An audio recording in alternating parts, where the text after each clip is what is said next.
Bugun bizni klinikaga, Doktor Muyassar klinikasiga, Namangan shahriga, Toshkentdan allergolog, immunolog Jasur Davlatovni taklif qilganmiz.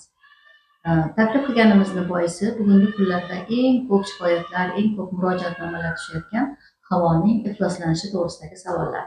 Bugungi savollarga shu allergolog, immunolog tarafidan kerakli javoblarni olasizlar deb umid qilamiz. Agarda kimgadir shu ma'lumotlar kerak bo'lsa, boshqa tanishlaringizga ham yuborib qo'yishingizni iltimos qilamiz. Hozirgi kunda butun O'zbekiston va Markaziy Osiyo davlatlarida asosiy muammo changli havo bo'lib turibdi.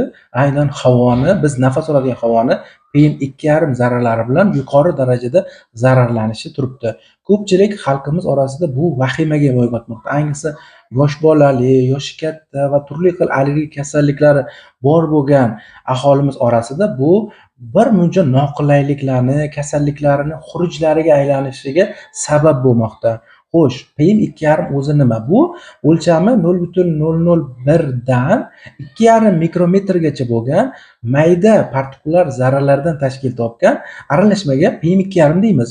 Bular tarkibida bo'lishi mumkin qurilish, sanoat, ishlab chiqarishdan ajralayotgan chiqindi gazlar va metall tuzlaridan tortib virus, bakteriya, zamburug' sporalari va turli xil chiqindi, har xil zararli mikroviruslarni ham o'zida mujassam qildiradi. Xo'p, asosiy savol, nima qilish kerak bunaqa havoda?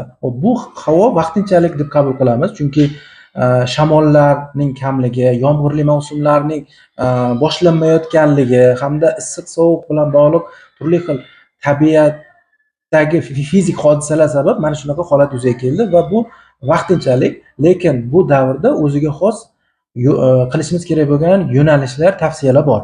Birinchi navbatda uyda doimiy namli uborkani tashkil etishimiz kerak, chunki namli uborkada changlar yig'ilishi osonroq bo'ladi va uyda namlik darajasini ham 45 dan 60 atrofida saqlashimiz kerak. Havo qancha normadagi namlikda bo'lsa, changlarni massasi ham og'irlik qilib pastga cho'kishni boshlaydi.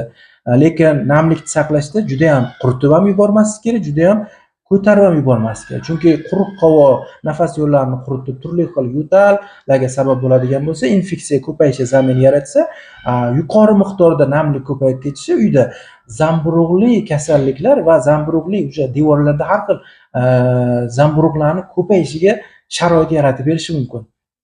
Uy sharoitida namli uborkadan tashqari har bir uyda havo tozalagich maxsus HEPA 13-14 filtrlari bilan jihozlangan havo tozalagichlarini o'rnatish, havo namlagichlarni o'rnatish tavsiya qilinadi. Bundan tashqari, ko'chaga chiqayotganda maxsus respirator K95, K99, umuman maxsus respirator niqoblardan foydalanish zarur, chunki oddiy tibbiyot niqoblari, o'sha hammamiz biladigan oddiy tibbiyot niqoblari bu zarralarni to'liq ushlab qololmaydi.